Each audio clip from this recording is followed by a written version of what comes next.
Hi friends, നമുക്കിന്നൊരു അടിപൊളി കേക്കിൻ്റെ റെസിപ്പി കാണാം. ഇത് അടിപൊളി എന്ന് വെറുതെ പറയുന്നതല്ല, അടിപൊളി ടേസ്റ്റാണ്, സൂപ്പർ ടേസ്റ്റാണ്. കേക്ക് കഴിക്കാത്തവർക്ക്, ഇഷ്ടമില്ലാത്തവർക്ക് പോലും അത്രയും ടേസ്റ്റി ആയിട്ടുള്ള ഒരു കേക്കാണ് നമ്മുടെ ഹേസൽനട്ട് കേക്ക്. അപ്പോൾ അതിൻ്റെ ഫില്ലിങ്സും ഫ്രോസ്റ്റിംഗ് എല്ലാം നമുക്കൊന്ന് കാണാം. കുറച്ച് റിച്ചായിട്ടുള്ള കേക്കാണ്.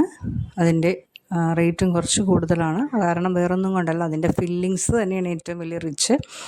അതിൻ്റെ സാധനങ്ങൾക്കൊക്കെ നല്ല റേറ്റുള്ള സാധനങ്ങളാണ്. അപ്പോൾ അതുകൊണ്ട് തന്നെ കേക്കിനും നല്ല റേറ്റാണ്. അപ്പോൾ അതുകൊണ്ട് തന്നെ നമുക്ക് ഫസ്റ്റ് തന്നെ അതിൻ്റെ ചോക്ലേറ്റിൻ്റെ സ്പഞ്ച് നമുക്ക് റെഡിയാക്കി എടുക്കാം. നല്ല സോഫ്റ്റായിട്ടുള്ളൊരു സ്പഞ്ച് നമുക്ക് കിട്ടി. ആ സ്പഞ്ചിൽ കുറച്ച് ഇതിൻ്റെ സ്പ്രെഡ് ഇട്ടിട്ടാണ് ഞാൻ ചെയ്തത്. അപ്പോൾ ആ ചോക്ലേറ്റ് കേക്ക് കഴിക്കാനും നല്ല ടേസ്റ്റായിരുന്നു.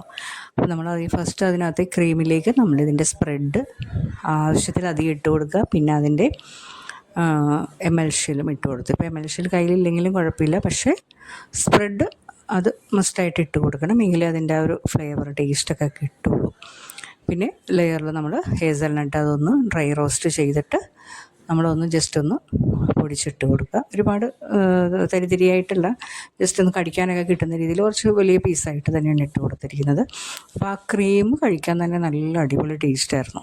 അത് നമ്മൾ സാധാ ചോക്ലേറ്റ് എന്ന് ഇട്ട് കൊടുക്കേണ്ട ആവശ്യമില്ല, ഇട്ട് കൊടുക്കരുത്, ടേസ്റ്റ് വ്യത്യാസം വരും. ഇത് ഫുൾ അതിൻ്റെ സ്പ്രെഡാണ് ഇട്ട് കൊടുക്കേണ്ടത്. അതേപോലെ തന്നെ ഇപ്പോൾ ഞാനതൊരു ഗനാഷ അതിൻ്റെ മേളിൽ ഒഴിക്കുന്നതിന് വേണ്ടിയിട്ടാണ് നമ്മളിതിപ്പോൾ ഫൈനൽ കോട്ട് കൊടുത്തതും ആ ഒരു സ്പ്രെഡ് ഇട്ടിട്ടാണ്. അപ്പോൾ അതുകൊണ്ട് തന്നെ ആ കേക്കിൻ്റെ ടേസ്റ്റ്, ഒരു പീസ് കഴിച്ച അടിപൊളി ടേസ്റ്റ്, പറയാതെ വയ്യ. നിങ്ങൾ ഒന്ന് വീട്ടിലൊന്ന് ട്രൈ ചെയ്ത് നോക്കി ഒന്ന് കഴിച്ച് നോക്കുക. അപ്പോൾ അതിൻ്റെ ആ ഒരു ടേസ്റ്റ് എങ്ങനെയാണെന്ന് ഞാൻ വെറുതെ പറഞ്ഞതല്ലാന്ന് നിങ്ങൾക്ക് ബോധ്യമാവും. അപ്പോൾ എന്നിട്ട് അതിൻ്റെ ഫീഡ്ബാക്ക് ഒന്ന് കമൻറ്റ് ബോക്സിൽ അറിയിക്കണേ. അത്ര ടേസ്റ്റും നല്ല റിച്ച് ആയിട്ടുള്ള കേക്ക് മാത്രമല്ല, നല്ല ഹെൽത്തി ആയിട്ടുള്ള കേക്കുമാണെന്ന് തന്നെ പറയാം. ഹേസൽനട്ടൊക്കെ നല്ല ഹെൽത്താണ്. പിന്നെ അതിന് കേക്കിലേക്ക് ഇടുമ്പോഴേക്കും അതിൻ്റെ കുറച്ചൊക്കെ അൺഹെൽത്തി ആണ്, ഇല്ലെന്ന് പറയാൻ പറ്റില്ല, മധുരം അങ്ങനത്തെ കാര്യങ്ങളൊക്കെ. എങ്കിലും ആ ഒരു സാധനങ്ങളൊക്കെ നല്ല റിച്ച് ആയിട്ടുള്ളതാണ്, ടേസ്റ്റിയാണ്. ആ സ്പ്രെഡ് കഴിക്കാൻ അടിപൊളി ടേസ്റ്റാണ്. അപ്പോൾ അതിൽ ക്രീമിലും കൂടി ഇട്ട് നമ്മൾ ഫ്രോസ്റ്റിംഗ് ചെയ്യുമ്പോൾ എത്രമാത്രം ടേസ്റ്റ് ഉണ്ടെന്ന് പറയാതെ വയ്യ.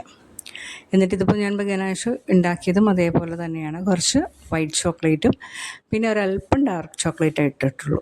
ഒരല്പം ഡാർക്ക് ചോക്ലേറ്റ് ആ ഒരു കളർ നല്ല ഡാർക്ക് കിട്ടാൻ വേണ്ടിയിട്ടാണ്. ബാക്കി മുഴുവനും നമ്മളുടെ സ്പ്രെഡാണ് ഇട്ടിരിക്കുന്നത്.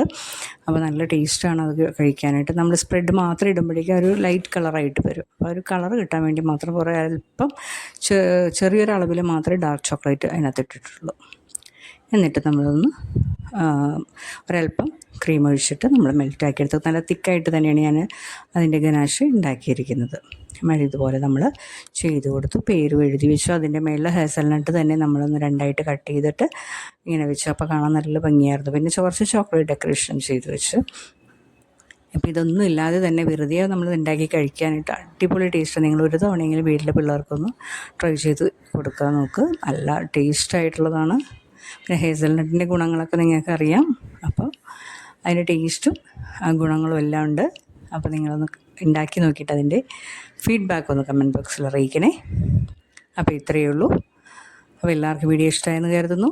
ഇഷ്ടമായെങ്കിൽ ലൈക്ക് ചെയ്യാനും, പിന്നെ ഞാൻ എപ്പോഴും പറയുന്നത് പോലെ സബ്സ്ക്രൈബ് ചെയ്യാതെ കാണുന്നവരുണ്ടെങ്കിൽ ഒന്ന് സബ്സ്ക്രൈബ് ചെയ്ത് സപ്പോർട്ട് ചെയ്യണേ. അപ്പോൾ ഇത്രയേ ഉള്ളൂ. Thanks for watching.